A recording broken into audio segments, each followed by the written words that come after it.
Welcome to Doc Discussions with Dr. Jason Edwards, brought to you by St. Luke's, St. Louis.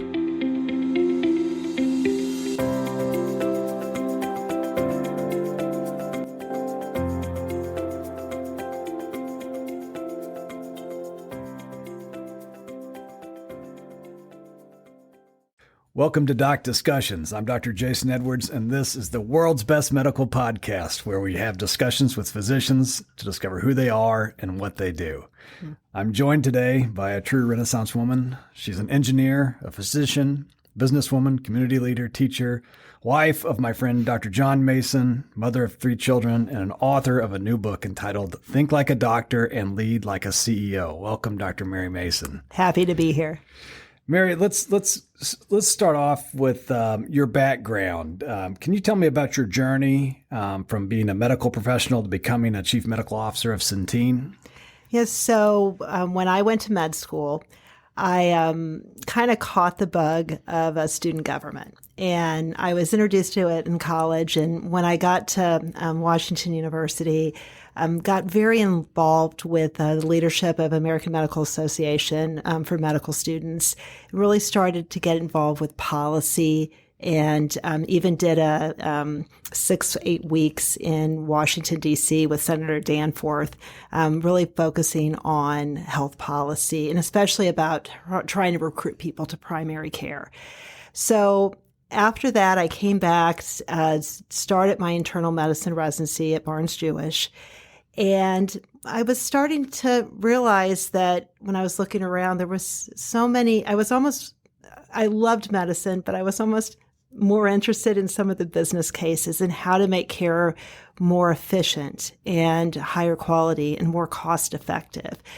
And I was offered a chief year, internal medicine, but you were supposed to take off a year before you started your chief year to give a little distance from the residents. So I was thinking of doing a nephrology fellowship, and I was kind of playing around with that. And then I said, you know what? I'm going to go do my MBA. And so started my MBA and did that for a year and did hospitalists at night. And then when I did my chief year, I flipped and finished my MBA at night and ended up graduating. And I was doing my grand rounds for internal medicine as part of my chief year. And I had Dr. Jim Crane, who was the executive vice chancellor for the medical group, came to me and said, how would you like to work in managed care? And that was my first managed care job. And so you worked for Washington University? I did. My first job was between WashU Physician Network and Health Management Partners. Okay. And I was still practicing 2 days a week, and then I would do the business side 3 days a week. And that was really about complex case management in a managed service organization. BJC and Coventry had a group of 86,000 patients at risk. And we were using some of the early algorithms for case management and complex, that complex case management that, those high utilizers of care. And it was really interesting, trying to take that internal medicine knowledge and apply it in that business sense. But it ended up, the whole experiment ended up blowing up in arbitration 2 years into it, which is not great for your first job. But Coventry then came to me and said, how would you like to be the chief medical director for our largest Medicaid plan, which happened to be in downtown St. Louis? Okay. And so that's how I got into managed Medicaid. And then how long did you do that before you started working with Centene? So I was 5 years. I was working we had, about 180,000 patients and a lot of pregnancy, asthma, really started to learn the nuts and bolts of managed Medicaid. And I happened to run into one of my old attendings from WashU who worked for Michael Neidorf, the CEO for Centene. And next thing I know, I was in Michael's office and he wouldn't take no for an answer. That's how it works. So I started there January of 2006. And really, since that time, they've had a meteoric rise. Yes. The company has grown dramatically. When I started, we had about 800,000 patients. When I left Centene in July of 2022. We had 24 million patients. That's incredible. It was unbelievable, the growth, but it was the mission was so strong, and the initial strategic plan that Michael drew up, that it really allowed us to grow and to keep to our core values. Yeah. Now, what problems did you experience, or kind of unique situations did you come across at your time at Centene that you were able to kind of use your medical training to help you get through?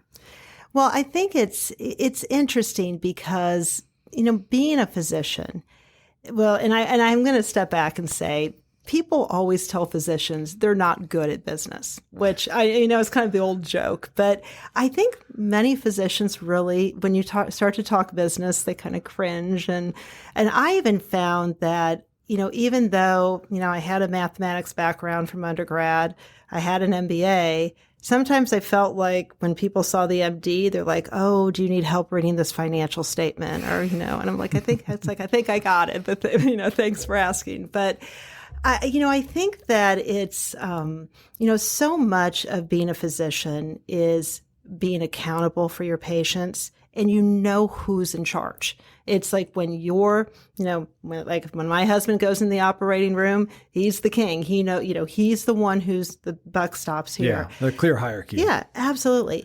Whereas with business, it is very interesting because it's almost gets to be this group thing sometimes. And you go into a room and there's 20 people sitting at the table. And then you're trying to figure out, well, why is this person here? And what is this person's role? And sometimes you find out that people got invited because someone didn't want to hurt their feelings. And so then you all of a sudden get to this point where you're not even sure who's in charge and who's making the decision. Yeah. And I think that was that was what I thought was very hard in the beginning. And because, the other thing over the years, I always kept my practice. I did actually, especially when I got into Centene, start either teaching with the residents down at WashU in the residency clinic or at Casa de Salud, or another, volunteer offices. But it was always kind of funny switching back and forth because I like being in charge of my internal medicine patients. But then to have to come in and say, okay, who do I have to talk to? If I'm going to do this, who else do I need to get their approval from? And that's what I think is always was very hard in the business world, and still is. So to me, that sounds like there's less BS in medicine than there is in business, but maybe that's me paraphrasing. Yeah. No, I do think, to its core in medicine, when you think about how you approach a patient, you have a fund of knowledge. And, if I'm an internist and I'm board certified, what my skill set is. Mm-hmm. Now, if I have somebody in marketing or in operations at a business, I don't necessarily know what their skill set is. You're not board certified in marketing or in supply chain. Yeah. So I think that's one thing. And then in medicine, we tend to we go by the data.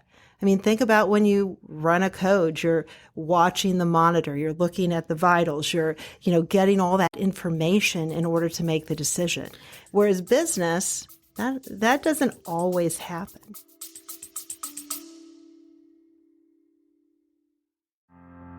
Doc Discussions with Dr. Jason Edwards, brought to you by St. Luke's, St. Louis.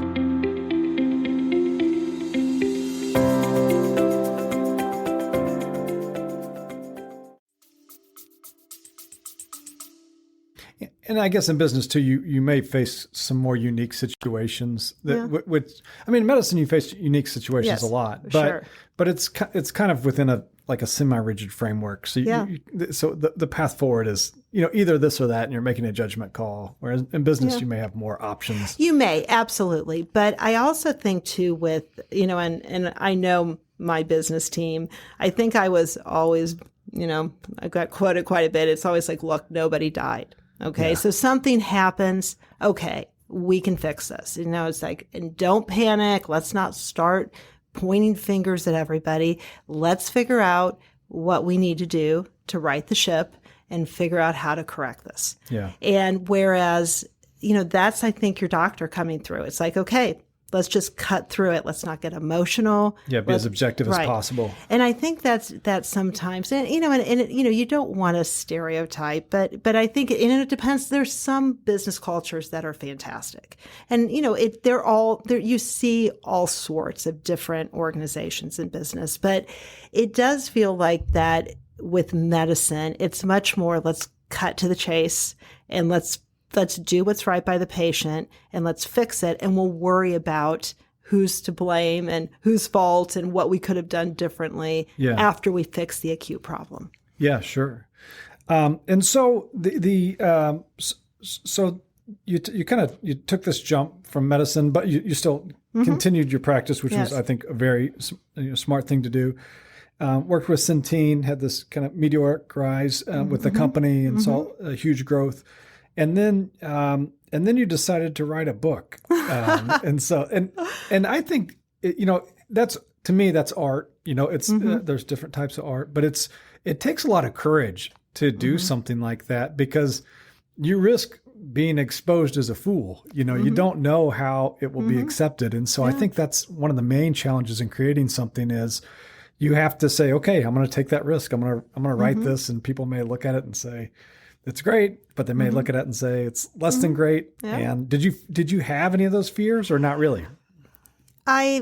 I think over the years, I kind of had that running book of running list of lessons, and it was funny because along the way I had a lot of people tell me, you should write this down. You really should get this out here. And in fact, I was always adjunct teaching between WashU at the School of Business and between the social work school and now the law school.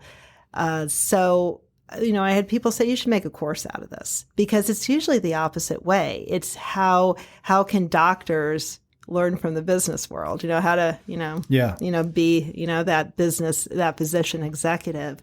Whereas I kind of thought it was more interesting to go the other way.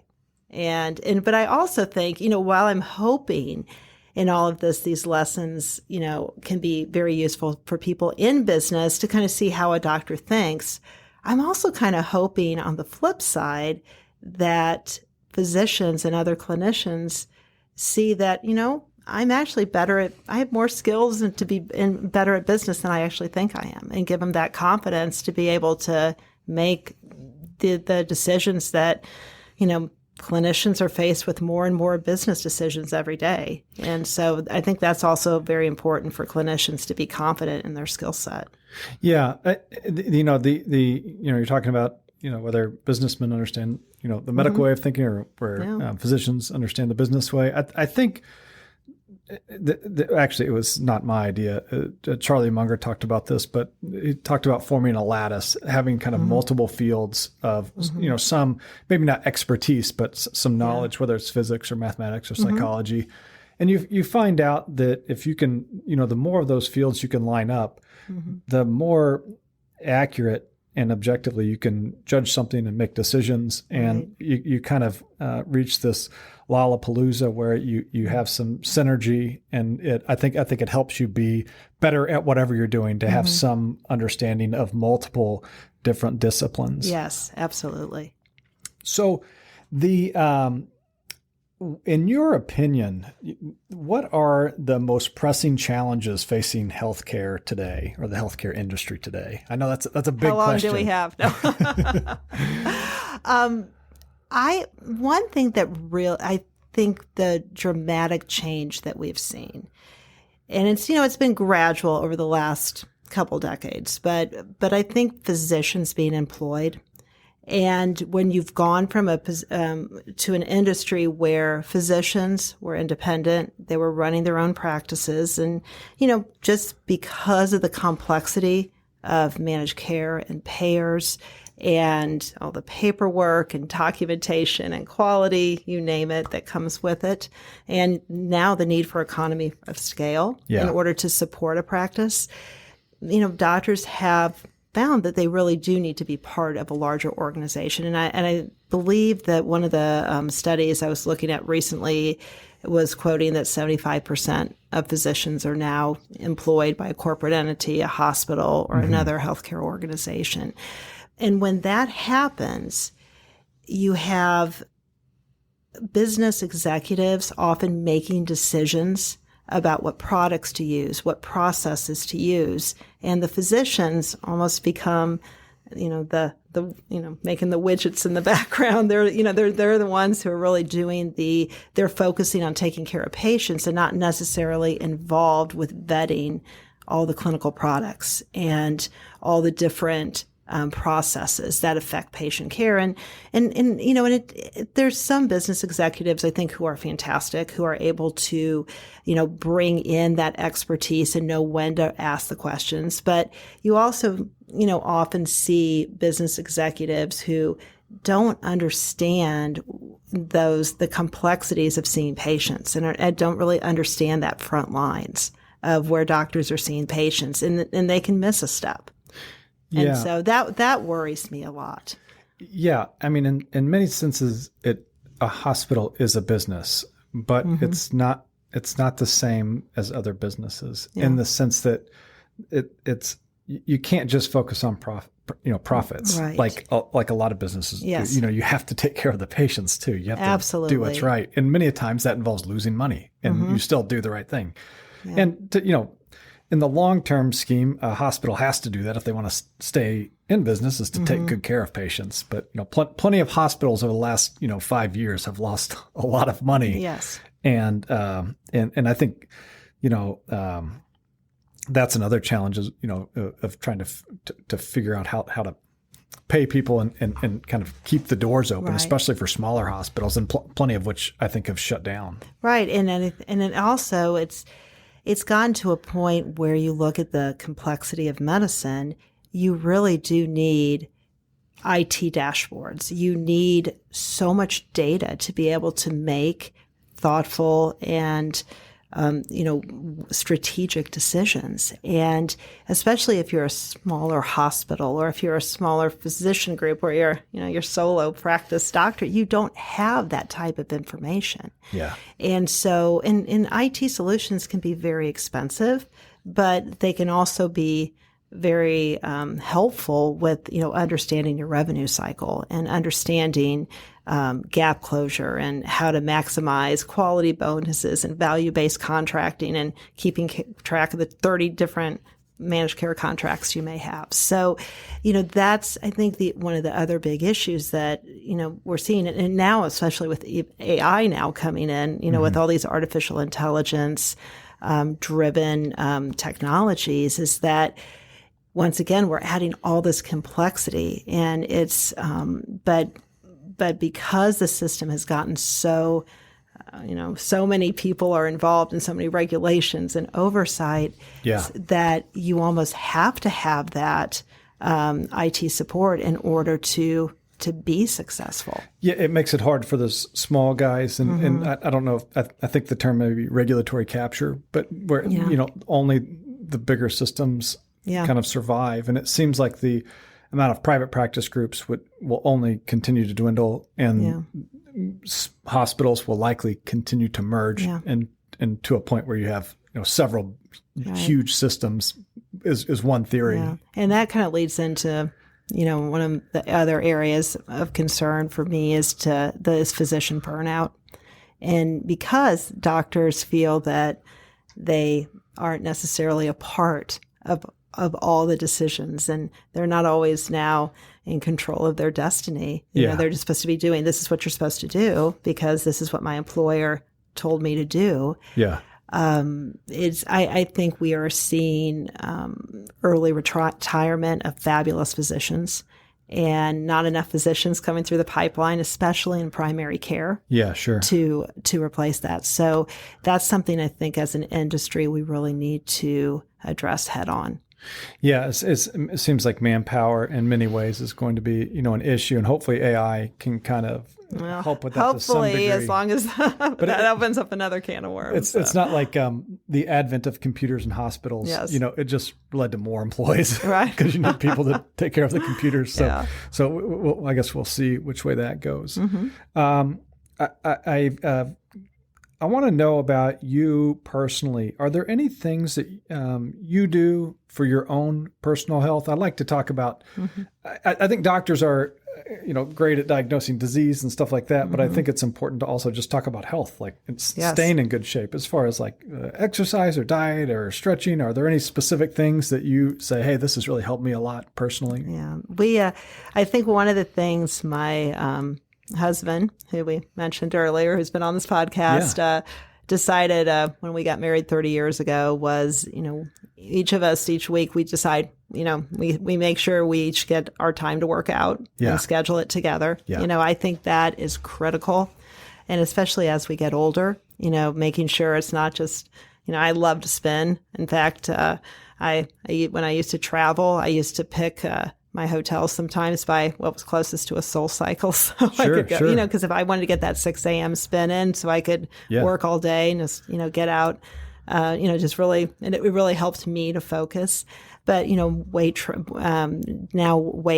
training, I think, is critical. Yeah. And, just moderation, it's, just trying to figure out how to balance, eating healthy, but, it's okay too to, you have to, you want to go to the ballpark and have, your burger and fries. That's 90-10, okay right? too. 90-10. And we try to, really teach that to our kids as well. It's really about balance. It's work hard, but also, have time to enjoy and really take back and find that stress out, way to de-stress, because you're right. Medicine is a very stressful career, and it's, you have to have ways to balance that, because you don't want to take that stress to the workplace with you, because that never goes well for anybody. Yeah. When I first started working here, I realized that, energy was an issue for me personally. And I said, I need to do some things to make sure my energy level is higher. And you can't do things, it's the basics. Everybody knows them.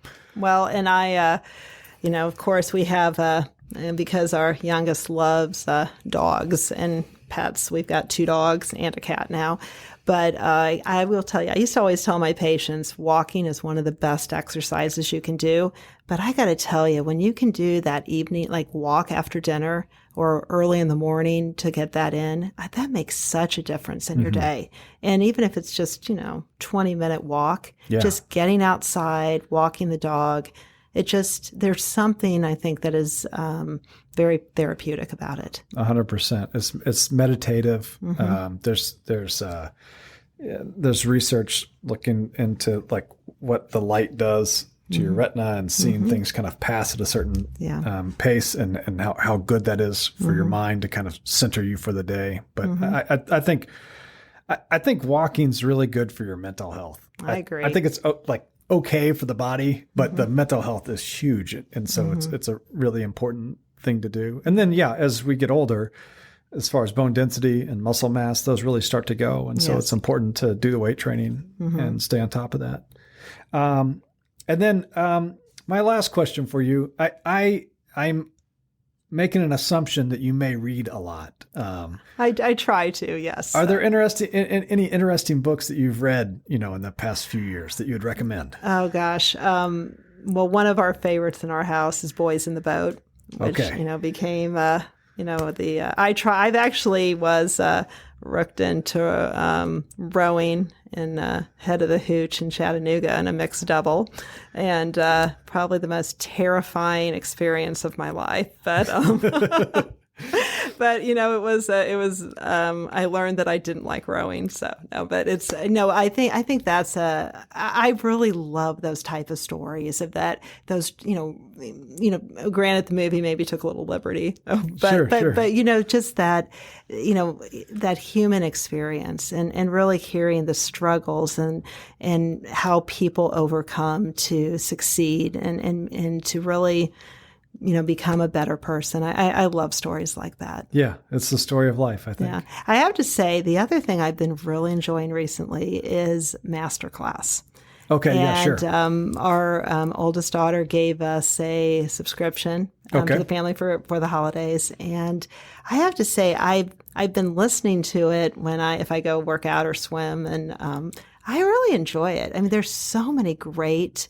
Not only just there's the business and finance, but just even how to work your way through a wine list at a restaurant, or just decorating tips, whatever. But it's a lot. I really enjoy it. Actually, did you listen to the Howard Schultz one? I have not yet. I thought that was that and the Bob Iger one. Yeah, no, I have a whole list I'm dying to get to. But you never get. But it's. I think it's the one thing when you're busy, I think trying to use time wisely. Mm-hmm. And I think that's I know, books on tape, but, podcasts, but I think too that, the masterclass, even where it's come in, 5 years, it's pretty amazing. Yeah. Yeah. I think I let my subscription cancel, but I thought it was really good. I remember when it first started, there was just a few on there, and I was really pleasantly surprised when I started browsing through it a couple months ago. Yeah, it's excellent. Well, Mary, thank you so much for your insights and experience with us today. For our listeners who want to learn more, Dr. Mason's book is Think Like a Doctor, Lead Like a CEO. It's on Amazon. I checked last night. It had all 5-star reviews, which is not surprising. And then I assume is it available at bookstores? Yes, we're on barnesandnoble.com. It's mainly on the on websites right now, but we're working through all of that. But no, I was really excited. It was the first week it came out. It was #1 new release on Amazon for quality management. Very cool. And communications and business. Yeah, that's exciting. Yeah, it was fun. So thanks so much for joining us. Thank you. Join us next time for Doc Discussions with Dr. Jason Edwards. It's medicine for your body, mind, and spirit.